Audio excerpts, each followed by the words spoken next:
شعر از استاد لایق شیرالی. زبان گم کرده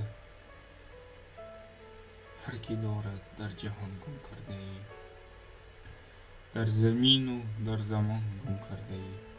این نشان گم کرده ای و دیگری خویشتن را بی نشان گم کرده ای. این یکی بخت جوان گم کرده است، دیگری گنج روان گم کرده است. این یکی گر نیم نان گم کرده است، دیگری نیم جهان گم کرده است.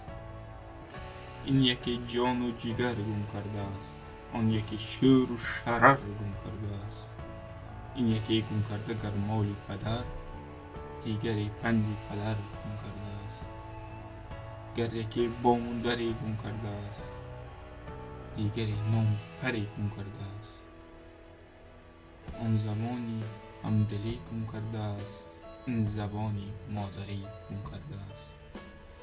از تمام این و آن گم کردگان، زیش رو در نیست در روی جهان.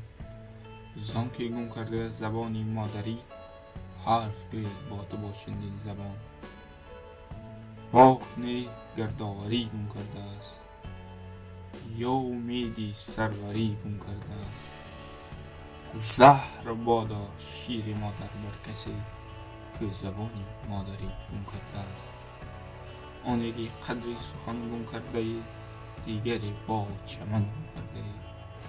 از زبانی مادری گم کرده لیک، میرسد روزی وطن گم کرده ای.